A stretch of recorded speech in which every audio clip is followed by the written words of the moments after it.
brain and my mouth don't always agree.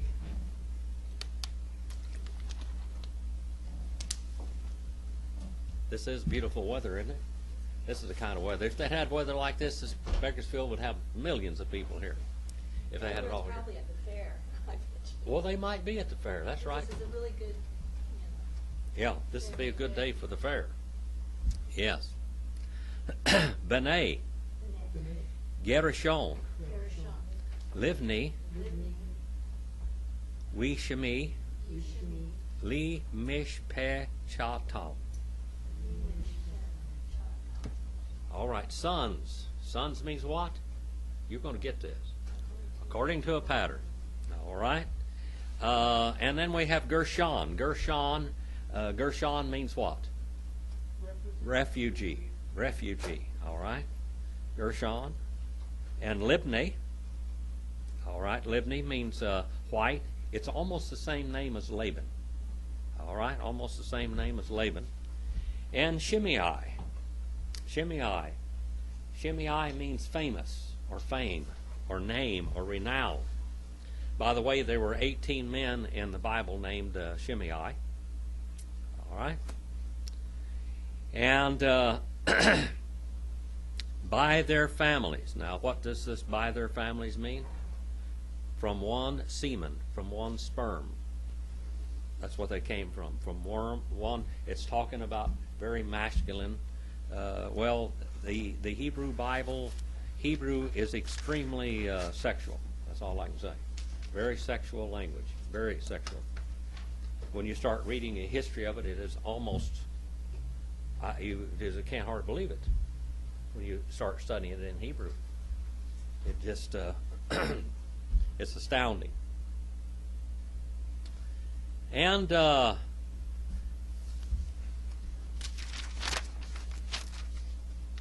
sons of Gershon, Libni, and Shimei, and their families. Now, Gershon, you go back to Genesis 46 and verse 11. I don't know whether I've got all that written down in there or not. It references back to Genesis 46 and verse 11.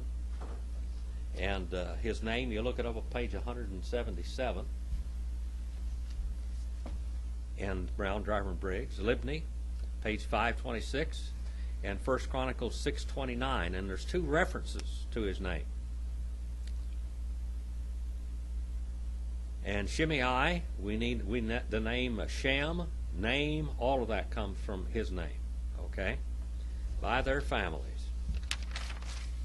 And by the way, the word mishpatah, that's a hard word to trace.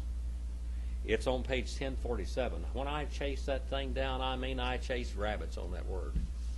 It's not where it ought to be. 618. Yuvane,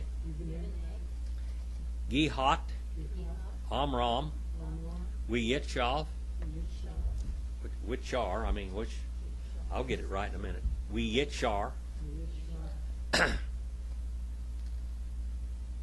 Wehivron, Uziel, Ushane, Chaye, Hihat, Shilosh, Shiloshim, Umiat, Shana. And sons of Kohath. Kohath. Genesis 46 and verse 11. These are the Kohathites. On your little chart that you have, the Kohathites were the ones that moved the furniture of the tabernacle. They were the very important ones, all right? The Kohathites. And look at the tabernacle for a moment, because the names that we're going to be studying here are in this group of names, all right? These are sons of what? The Kohathites, Amram, and all these. These are the sons all of Levi, aren't they? The sons of Levi. Now look around, look at the area around, here's the tabernacle here. And right in this area, do you see the families of Kohath are the Kohathites, are right in this area. And these are the Gershonites in here. And these are the Merarites.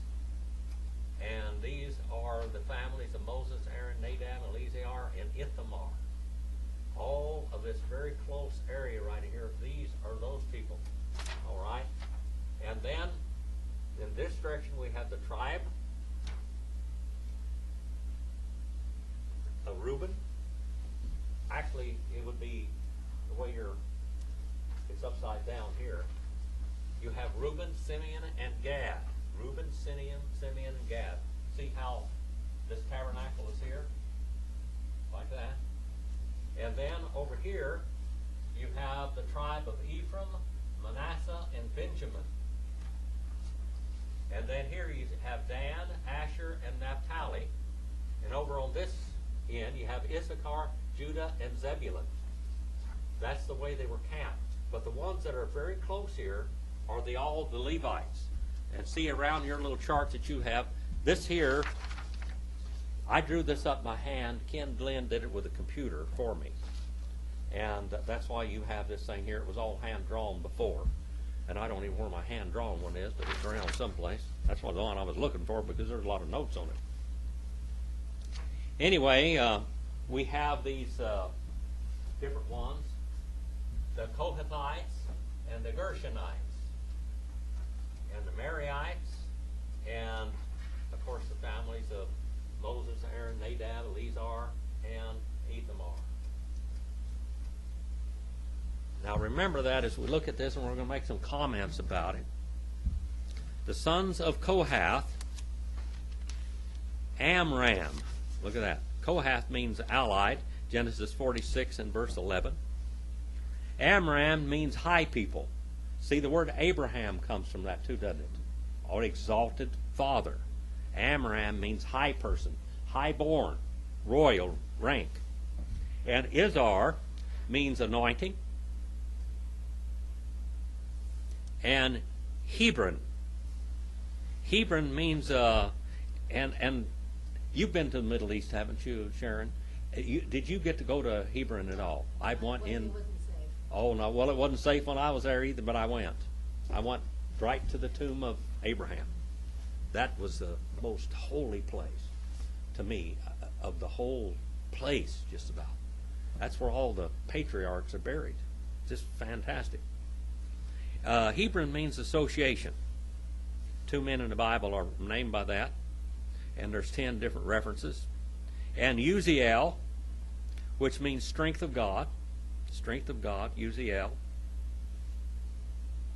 And 6 men were named that, and there's 16 references in the Bible. And years of life, years of living, okay, of Kohath, 3 and 30 and 100 years, 133 years, in other words.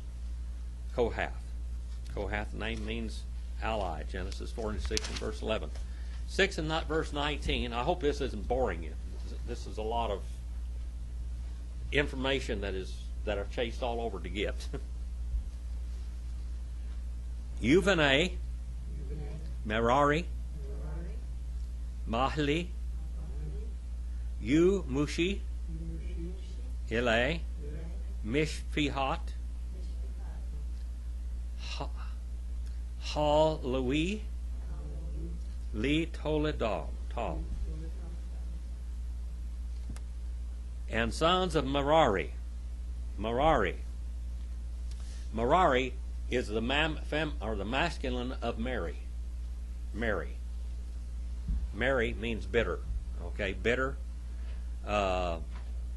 One man was named that in Genesis 46 and verse 11. Now, the Merari,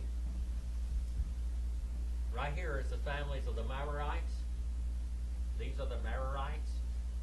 They were in charge of the boards and the bars and pillars and sockets and vessels of the tabernacle. Okay, these were the vessels. They had the vessels. These were the Merarites. Number 3. Okay, so all of these things here, all of the bars, these are little pillars, okay? Pillars, and they have sockets, and there's rods that go through all of these things. They are in charge of the boards, the bars, the pillars, and the sockets, and the vessels of the tabernacle. These are the Merarites. And Mali means sick. 2 men in the Bible named by that. And Mushi, one man was named Mushi, or Mushy,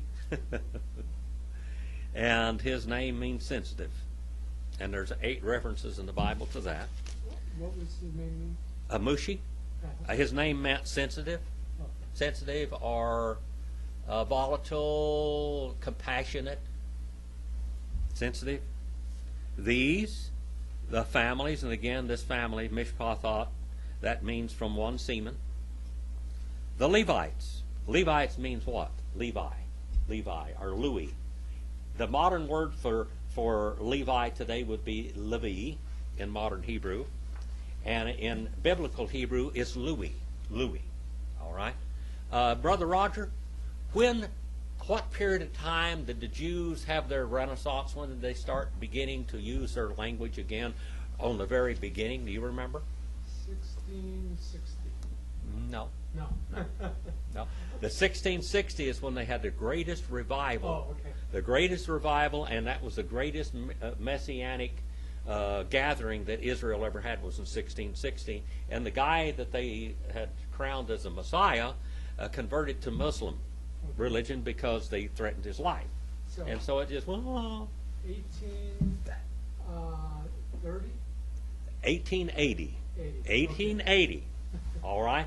The great Hebrew Renaissance, where they began to use their language again. And there were different ones.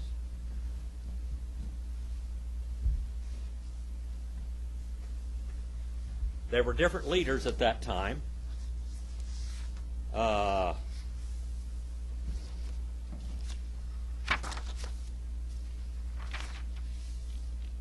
if I can find the Jewish Renaissance here.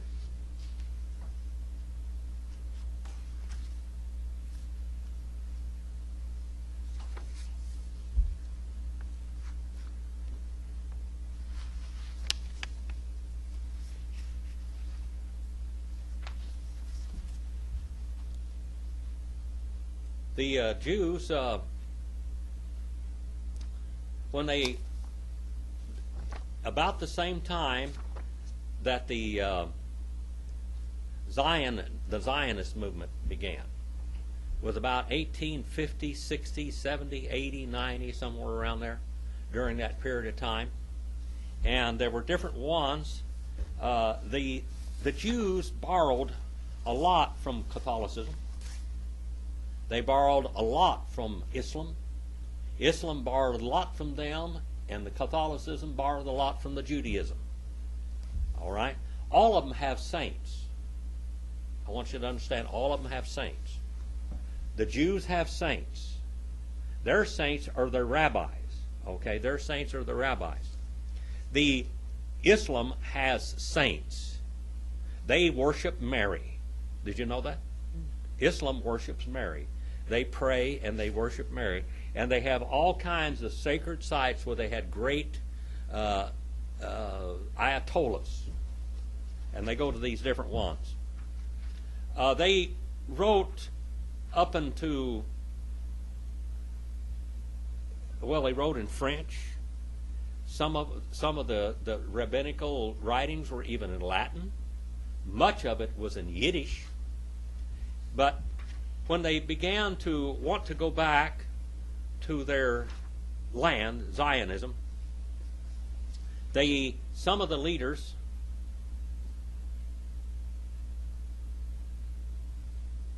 if I can find out their names here, some of their leaders began to say we ought to start using our language again. They had laid down the Jewish language for nearly, 1,800 years, basically. more than that because they were speaking Greek in Jesus' time. They did not write in Hebrew. Their poetry was in Arabic a lot. You have to realize that the whole Middle East and all the way to Europe was controlled by the Muslim world for quite a while. And they began to have a Jewish Renaissance. In that Jewish Renaissance, though, now, it's a lot different than what you would think. They began to use the Hebrew Bible, but it was interlinear with Arabic because most of them spoke Arabic. Their writings, even their poems and everything else, would be in Hebrew, some of them, and this was the very beginning of it. Many of the Jewish people say, we will never be able to communicate in Hebrew. It's a lost, dead language. And they said, we're going to make the language a living language again. And so they started using it. After 1900, before World War I, there was a great Zionist movement. Between World War I and World War II, there was another great Renaissance and Zionist movement, and that's when they really began pushing Hebrew, trying to push it. There were still people against it. They said that the common man could not speak Hebrew. It was a biblical language. After World War II, in 1948, their national language would be Hebrew. And that's when they really started pushing the Hebrew language. Now, in the synagogues and in Jewish rabbinical mythology, that's what the Jews call it. I'm not kidding. They call it the Jewish historical mythology. They said that they carried the language all the way down. They never forgot the language or anything else, but they did study history. As simple as that. They laid it down. The Christians studied Hebrew more than the Jews did. And they wrote grammars and everything. And when the Jews began to bring their language back, they had to borrow from the Christians for the roots of their own language. And they never have got it all the way right until this very day. And now the world is so caught up in just pastors in the English Bible degrees instead of going back to the languages. And that's what makes them susceptible so much to error and modern theological fads, which I'm very sad about. That it's a lot more work when you study the languages. It is a lot more work, but it'll keep you straighter than just studying the English Bible. All right, so they began to use their language again from about 1880s on. That was the beginning of it. Now, it was not universal by any means. After 1948 is when they really began to push the languages. When Israel became a nation and they finally decided, David Ben-Gurion was one of the ones that wanted Hebrew as the national language. And the families of the Levites, the modern Jewish pronunciation of the Levites is what? Of Levi is Levi. The biblical Hebrew is Louis. Okay? Now, why Yiddish? Yiddish is like German. Cindy, do you know German pretty fluent? All right. Okay. Wiedertaufer. Wiedertaufer. You know what a Wiedertaufer is? Wiedertaufer. We would say Wiedertaufer. But see, the Germans have a problem saying W's in their language. They have a problem saying W's. Now, the Hebrew language, you have, which you see all the time, we have this wow. But what do they call it, Brother? Va. Va. They pronounce it with a V. You know why? Their Hebrew came from the German standpoint. Simple as that. Now, they will deny that 1,000,000 times to one. But that's why. It's not wa. And even the German Hebrew grammars will be it'll have a W there. I think Wiedertoffer is something like this. Something like that. But it's pronounced Wiedertoffer. Oh, what does that mean? Cindy, you know what that word means? That means Anabaptists or baptizers again, rebaptizers. Toffer means to baptize. Wiedertoffer, Anabaptist. Okay? That was a word for the boogeyman. In Germany for a long time, the boogeyman. All right, 6 and 20. 6 and 20. Wayikah, Amram, Eth, Jochebed, Dadato, Lo, Leisha, Watalet, Lo, Aharon, or Eth Aharon. I got to take time to blow my nose. I'm allergic to something in this room.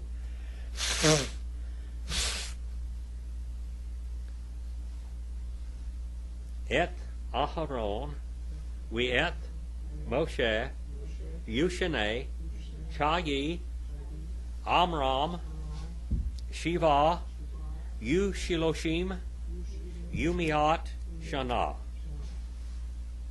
And he took and kept on taking Amram Jochebed, his father's sister. Now, who is his father's sister? Of course. Who was Jochebed? It was Amram's father's sister. Okay, Amram's father's sister. So, who is your father's sister to you, Sherry? My aunt. Your aunt. Okay. So he took his aunt for his wife. Okay. To him for a wife, and she kept on bearing to him Aaron. Aaron means what? Enlightened or light.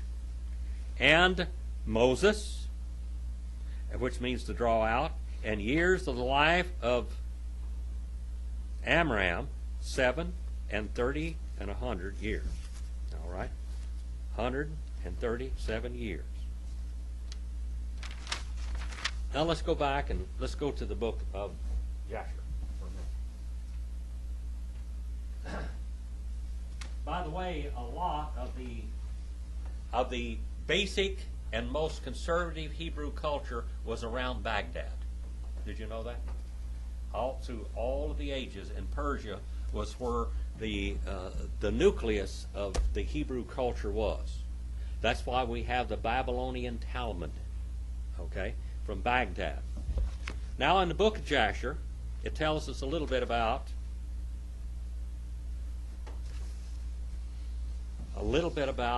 Amram and Jochebed that we don't have except in, it'll tell you the same thing in this book, The Culture of the Jews. This book is written with this. The Babylonian Talmud uses the book of Jasher as a resource book. Okay? This is the super resource book of all of Judaism, by the way. And 67 and verse 1, Jasher 67 and verse 1. There was a man in the land of Egypt, of the seed of Levi, whose name was Amram. What does Amram mean? Amram. You remember that one, Cindy? That one's exalted. It means high birth. Okay? Prince. The son of Kohath, the son of Levi, the son of Israel.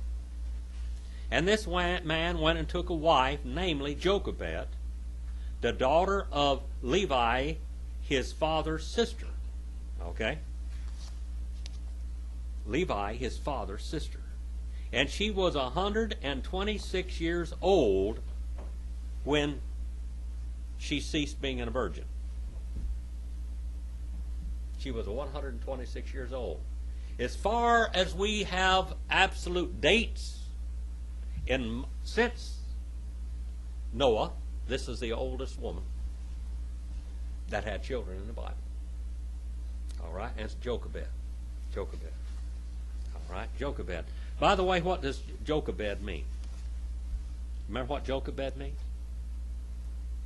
Jehovah is glorified. Or Jehovah is gloried or glorified. There's 2 references in the Bible to her. All right? Now let's go on. She was 126 years old when she ceased being a virgin. That's when he literally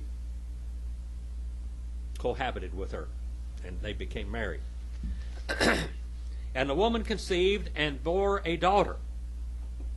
Now, according to the book of Jasher, all right, Sefer HaYesher, the woman conceived and bore a daughter, and she called her name Miriam, because in those days the Egyptians had embittered the lives of the children of Israel. Now, according to the book of Jasher, who are these people? Who is Jochebed and Amram? What tribe are they from? Levi. According to the book of Jasher, were the Levites ever slaves in stone, making stone and bricks? No. What was their occupation? Okay, they were gold and silversmiths. They were the super artisans. Maybe they're the ones that made the sarcophagus and all of that fine, fancy gold and silver work. Okay? Because in the days of the Egyptians had embittered the lives of the children of Israel. And she conceived again, and she bare a son, and his name was Aaron. So Miriam was the firstborn, and now we have Aaron, Aharon. For in the days of her conception, Pharaoh began to spill the blood of the male children of Israel. All right. Now I'm going to go down and I'm going to read a little bit more history because I think it might give you a little background with this. I hope you're not being bored with it. In those days died Zepho, the son of Eliphaz, the son of Esau, the king of Chittim. And Janias reigned in his stead. Now, the book of Jasher will tell you something happened here, and then it'll tell you what's going on all around the rest of the world. Which is pretty interesting sometimes, because you'll know what's going on. And the time of Zepho reigned over the children of Chittim was 50 years, and he died and was buried in the city of Nabnah in the land of Chittim. And Janias, one of the mighty men of the children of Chittim, reigned after him, and he reigned 50 years. Now, who are all these people? Descendants of Esau. All right, these are descendants of Esau. And it was after the death of the king of Chittim that Balaam, the son of Beor, fled from the land of Chittim, and he went and came to Egypt, to Pharaoh, the king of Egypt. Now, this is how Balaam got over there. Okay? This guy lived a long time. Balaam was still giving Israel trouble way later in time. And Pharaoh received him with great honor, for he had heard of his wisdom. And he gave him presents and made him a counselor and aggrandized him. And Balaam dwelt in Egypt in honor with all the nobles of the king. And the nobles exalted him because they all coveted to learn of his great knowledge and wisdom. And then Pharaoh, in verse number 11, dreams a dream of a child. All right? Pharaoh dreamed that he was sitting upon his kingly throne, and he lifted up his eyes and saw an old man standing before him. And there were scales in the hands of the old man, such scales as are used by merchants. And the old man took the scales and hung them before Pharaoh. How many of you ever seen cotton scales? The old weight scales that they used to have so long time? None of you. I'm the only one that ever weighed a cotton sack. I picked cotton right on the farm where I am and took it out there and hung it on a cotton scale. One thing about it, they paid you right then for your cotton that you picked. And the old man took all the elders of Egypt and all of his nobles and great men, and he tied them together and put them on one scale. And he took a calf from a milk cow and put it on the other scale, and the calf preponderated over all. And the Pharaoh was astonished at this dreadful vision, why the calf should outweigh all of them. And Pharaoh awoke, and behold, it was a dream. And Pharaoh rose up early in the morning, and called all his servants, and related to them a dream. And the men were greatly afraid. And the king said to all these wise men, Interpret, I pray, or I beg you, and I demand of you, the dream, which I have dreamed, and I may know it. And Balaam the son of Beor answered the king and said unto him, This means nothing else, but great evil will spring up against Egypt in the latter days. For a son will be born to Israel, who will destroy all Egypt and its inhabitants, and bring forth the Israelites from Egypt with a mighty hand. Now, did God tell Jacob this? Did he? Yes, he did. He told him they would go down into Egypt. God appeared to Jacob and said, your people are going to go down into Egypt, and they're going to remain there many generations. And then they're going to come out with great wealth. He even told Noah that Shem would inherit the land of Canaan, and the Canaanites would become very wicked people. This is what we call the foreknowledge of God. And now, therefore, O king, take counsel upon this matter, if you may destroy the hope of the children of Israel, and their expectation before this evil rises against Egypt. And the king said to Balaam, What shall we do unto Israel? Surely after a certain manner did we at first counsel against them, and we did not prevail over them. Now therefore give us also advice against them, which we may prevail over them. Now remember later on that Balaam gave advice. How later on in the history of Israel was what was his advice to the enemy king of Israel? Marry their daughters and give them pagan gods. Tell them, go ahead and serve your own God, but serve our gods too. All right? And that's what Jezebel did, wasn't it? Now, therefore, give us advice against them, which we may prevail over them. Balaam said, and answered the king and said, Send now and call 2 counselors, and we will see what their advice is upon the matter, and afterward thy servant will speak. And the king sent, and they called his 2 counsels, Reuel. Guess who this is? Who's Reuel? Who's Reuel? The Who? father-in-law? The father-in-law of Moses. All right, Reuel. His name is Jeter. His name is Jether. His name is Ru, and his name is Reuel. These are all names referring to Abraham's father-in-law, okay? Reuel the Midianite, and Job the Uzite, and they came and sat before the king. Now the book of Jasher tells us that Job lived at this period of time here, whether this is the same Job or not. And the king said, Behold, you have both heard the dream which I have dreamed, and the interpretation. Now therefore give counsel, and know and see what is to be done to the children of Israel. Therefore we may prevail over them before this evil thing comes against us. And Reuel the Midianite answered the king and said, May the king live forever, may the king live forever. And it seemed good to the king, let him desist from the Hebrews and leave them, and let him not stretch forth his hand against them. Reuel was what? What was his occupation? Cindy, you remember what he did over there in the land of Midian? What did he do? High priest. He was a priest in the land of Midian. And evidently, according to the book of Jasher, he was also a counselor to Pharaoh. Now he tells them, leave them alone. Just let them be. Let them go. Just leave them alone. For these are they whom the Lord has chosen in the days of old, and took as a lot of his inheritance from amongst all the nations of the earth and the kings of the earth. And who is there that stretched out his hand against them with impunity, of whom the God has not avenged? Leave them alone.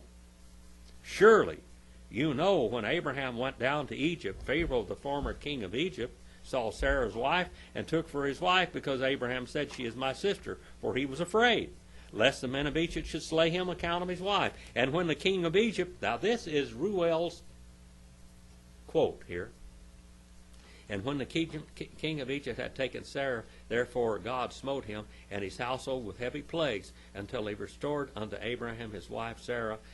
Then he was healed. And Abimelech, the Gerarite, the king of the Philistines, God punished on account of Sarah's wife of Abraham in stopping up every womb from man and beast. And what it says in Hebrew is they had no opening to their wombs. Their vagina was closed in man and beast. They knew something happened. That's literally what it says. And when their God came to Abimelech in a dream of night and terrified him in order that he might restore to Abraham Sarah, whom he had taken, and after all the people of Gerar were punished on account of Sarah, and Abraham prayed to his God for them, and he was entreated of him, and he healed them. And Abimelech feared all of this evil and came upon him and his people, and he returned to Abraham his wife Sarah and gave him with her many gifts. A bribery. Don't kill me. And he did so also to Isaac when he had driven him from Gerar. And God had done wonderful things to him, that all the watercourses of Gerar were dried up, and the productive trees did not bring forth until Abimelech of Gerar and Uzzah, one of his friends, and Pekol, the chief captain of his host. I mean, this gives the names of everybody. And they bent and bowed down before him to the ground. And they requested of him to supplicate for them, and he prayed to the Lord for them, and the Lord was entreated of him, and he healed them. And Jacob also, the plain man, was delivered by his integrity from the hand of his brother Esau, and the hand of Laban the Assyrian, his mother's brother, who sought to his life, likewise from the hand of all the kings of Canaan, who had come together against him and his children to destroy them. And the Lord delivered them out of their hand, and they turned upon them and smote them. For who had ever stretched forth his hand against them with impunity? Surely Pharaoh, the former, thy father's father, raised Joseph, the son of Jacob, over all the princes of the land of Egypt, when he saw his wisdom. Through his wisdom he rescued all the inhabitants of the land from famine. And after which he ordered Jacob, his children, to come down to Egypt, in order that through their virtue of the land of Egypt, the land of Goshen might be delivered from the famine. Now therefore, if it seem good in your eyes, cease from destroying the children of Israel. But if it be not good in your eyes, that they should dwell in Egypt, send them forth from here, that they may go to the land of Canaan, and the land where their ancestors sojourned. When Pharaoh heard the words of Jethro, he was very angry with him. And he rose with shame from the king's presence and went to Midian in his land, and he took Joseph's stick with him, which was God's rod. All right? And that's the background of the story where we are right here. I hope that you suffered through that for a few minutes. All right. And he took and kept on taking Amram Jochebed, his aunt, his father's sister. How old was she? 128 years old, if I remember right.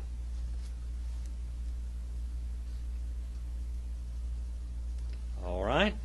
To him for a wife. And she kept on bearing to him Aaron.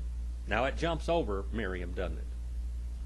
Because women aren't really important sometimes in the Bible, even though they're very important to us. The book of Jasher mentions all the women. All right?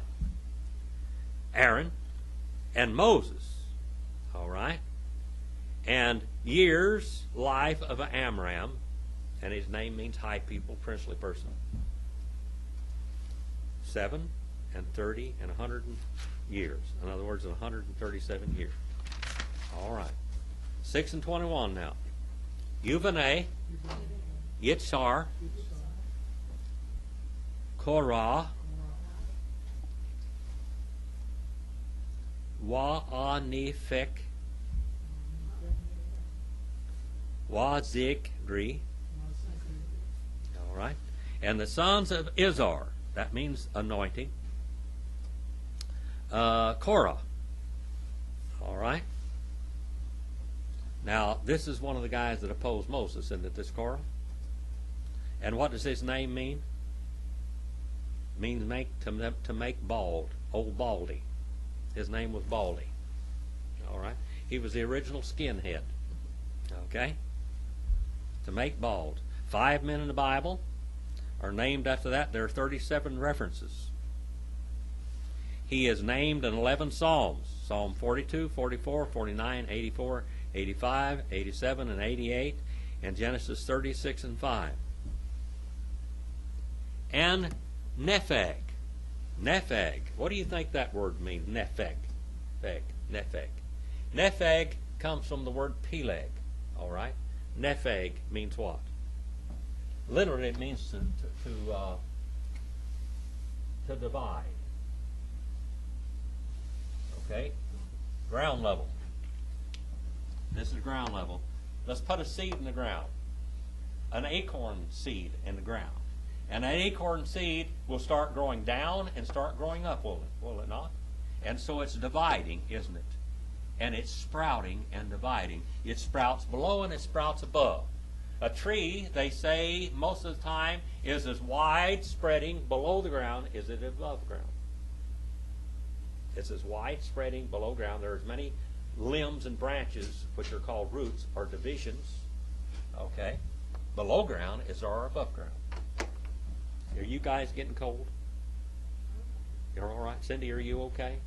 All right? You okay, all of you? Okay. Korah, which means bald head, and Nepheg, sprout, to spring forth. All right? David names one of his sons Nepheg in 2 Samuel 5:15.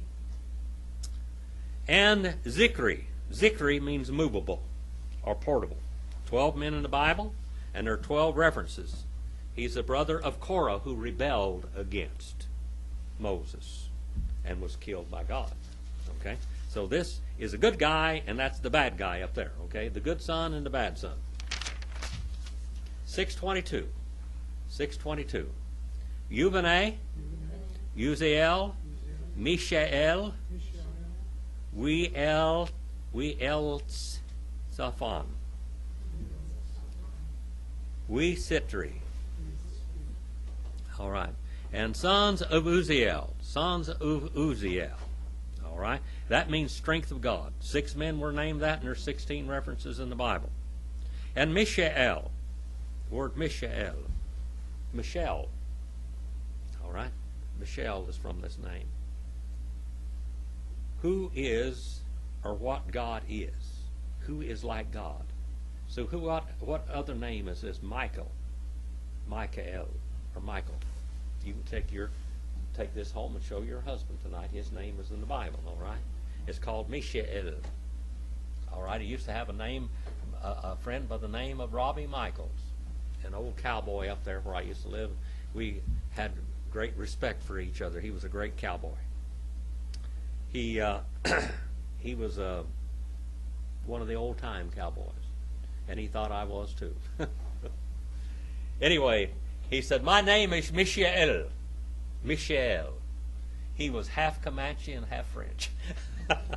Half Comanche Indian and half French. Oh, Robbie. He went over here to the Rockfront Ranch after they sold off the Cord Ranch. He went up there and took care of those cows all winter long. On his own. Went out and bought hay himself. He was a cattle farmer on the Cord Ranch. The guy that bought the ranch came up there in the springtime. He was a rich cat from France originally. Made his money out of drugs in Florida. He's dead now. But he came in there and he told Robbie, he said, you've got 24 hours to get off of my property.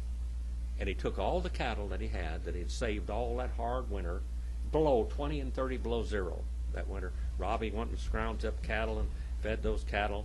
And he sold them all off, and these were the cattle that they took into the White Mountains, and they knew the trail, and they knew where to go. The cowboys trailed them. And he brought in his fancy French cattle that they could never use in the White Mountains again. Mishael.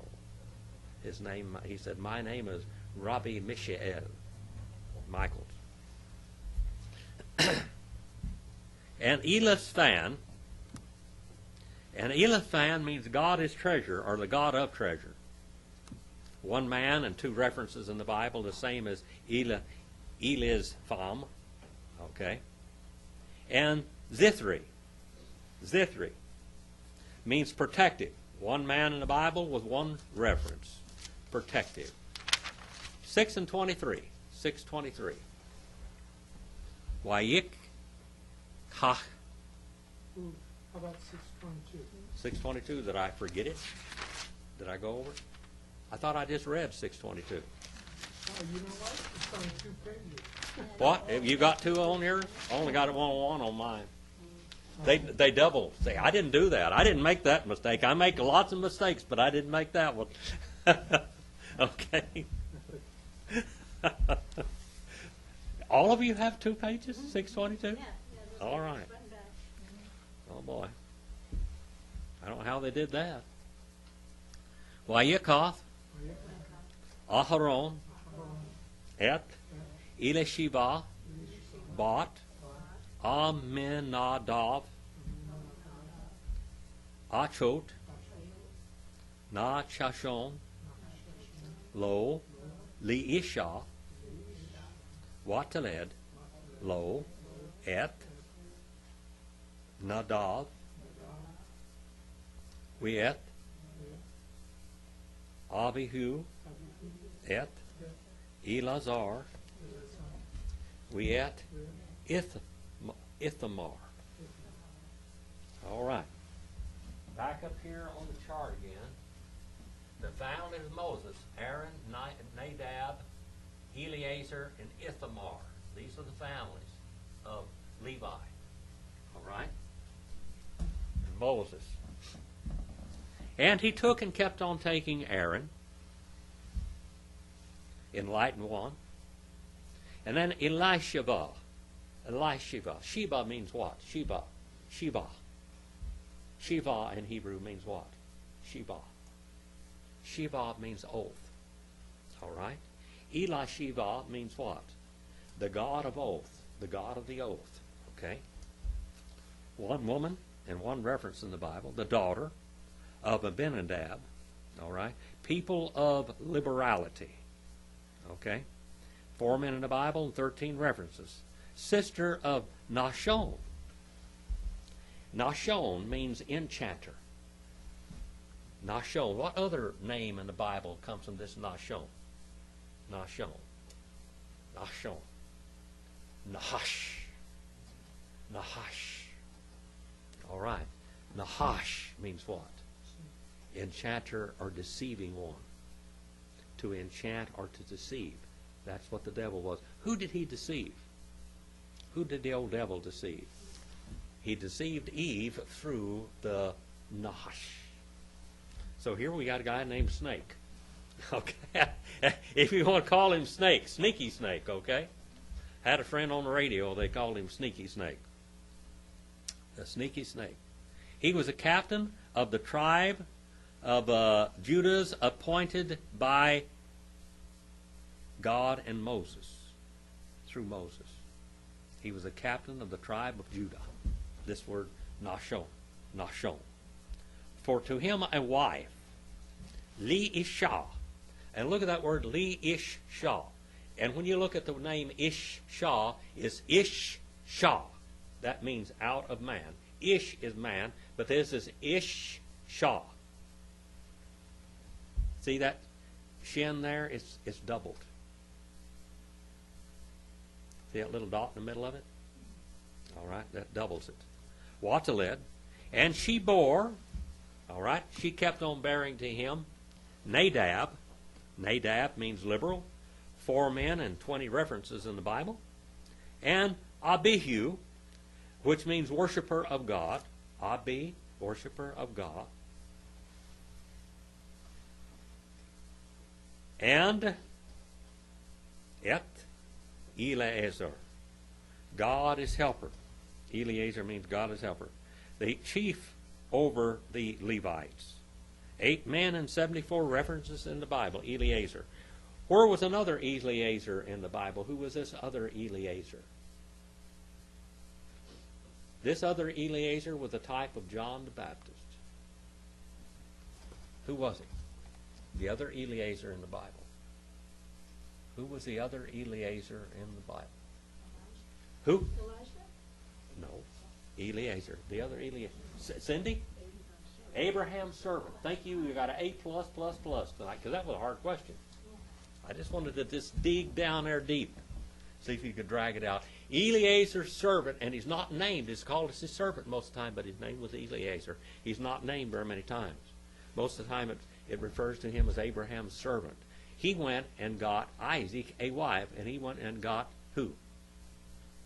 Rebekah. All right. He went and got little Rebekah and brought her and her wet nurse back to Isaac. All right. He is a type of John the Baptist of the Bible. John the Baptist was what? He would go out and call forth the bride. He would go out and call Jesus' bride and bring her to the bridegroom, to the bride, to him. Eleazar was a type of John the Baptist. And Ithamar. Ithamar. The word Tamar comes from this word, and Tamar means what in the Bible? Remember when we were studying Tamar in the book of Genesis? Tamar was who? Who was Tamar? Remember? What? Tamar. Well, there were several Tamar. One of the famous Tamar was the mother of Perez. Who was mother? Who was Perez? That's Judah's boy. Tamar was the one that prayed like she was a harlot because she was married to Judah's first son. He died. And then the next son, God killed him too. And then he was afraid to give him to the third son. And he had promised her to give him to another one so she could raise up seed. And she disguised herself as a prostitute. He came by and made a proposition to her. And she got pregnant. And he was going to burn her alive. And she said, look here, the staff that I have and the belt and the signet ring, that's who made this child. And he said, oh, you're more righteous than I am. Tamar means palm tree. It means tall and elegant. Okay? The coast of the palm tree, Ithamar. His wife, Elisheba, served as a priest. And Moses became angry at Ithamar at one time because he would not eat the sin offering in the tabernacle. Now, we won't go into all that, but I'm just giving you a little background about this guy. Okay? I hope you are... This is a lot of research, people. That's all I can tell you. I'm throwing this at you. You don't have to go chase all these rabbits. Just kind of feeding you like a little bird. Yuvane, Korah, Asir, we ilakana. Wa avi asaf. Ele, mishpashat, ha karihi. And sons of Korah, old Baldy, Asir. Asir means prisoner. And Elkanah, God has obtained. El-Kanah. Kanah. What other word comes from this Kanah? What is the first word of this Kanah in the Bible?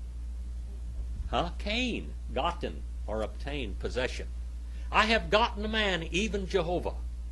That's what they named Cain. And boy, what did they got? They got the devil. They didn't get the Lord. He was a rascal. All right? God has obtained 8 men in the Bible, 20 references. And Abisaph, which means gatherer. There's one man in the Bible with one reference. And then we have the word Ele.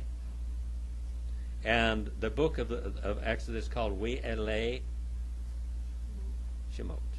All right? And these. All right? These are from one sperm, one semen.